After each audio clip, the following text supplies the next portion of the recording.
Liderët evropian kanë publikuar një deklaratë të përbashkët pas mbajtjes së samitit BE Ballkani Perëndimor, ku ata riafirmuan angazhimin e tyre të plotë për anëtarësimin e vendeve të rajonit në Bashkimin Evropian. Përmes kësaj deklarate, liderët evropian kanë riafirmuar angazhimin e plotë dhe të paekujvok për perspektivën e anëtarësimit të Ballkanit Perëndimor në BE.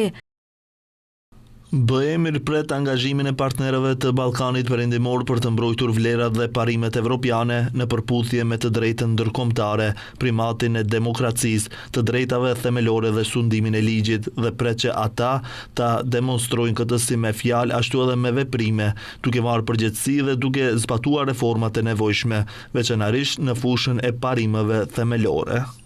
Në këtë samit morën pjesë liderët e Bashkimit Evropian dhe krerët e shteteve të Ballkanit Perëndimor, ndërkaq takimi u kryesua nga presidenti i Këshillit të Evropës Antonio Costa. Duke folur për procesin integrues të Maqedonisë së Veriut, Costa tha se autoritetet e vendit duhet të dinë se çfarë duhet të bëjnë.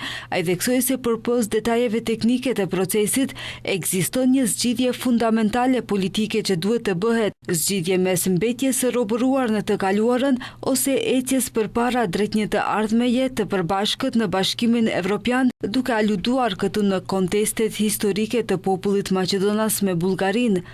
Ndërkaq kryeministri i Maqedonisë së Veriut Hristjan Mickoski para fillimit të samitit BE Ballkani Perëndimor tha se si qeveria e Maqedonisë së Veriut ata angazhohen të përmbushin gjithçka që është e nevojshme për këtë proces, sepse siç tha ai, qytetarët e Maqedonisë e meritojnë këtë. Ние како држава тоа го заслуживме много отдавна. Si shtet, këtë e kemi merituar prej shumë kohësh, sepse rruga jon ka nisur para 25 vitesh, por për arsye artificiale, ende nuk mund të jemi pjesë e familjes evropiane. Presim që çështjet bilaterale nuk do të jenë pengesë, por përkundrazi, presim mbështetje nga fqinjet tanë në ambicien e Maqedonisë së Veriut për të bërë pjesë e BE-s.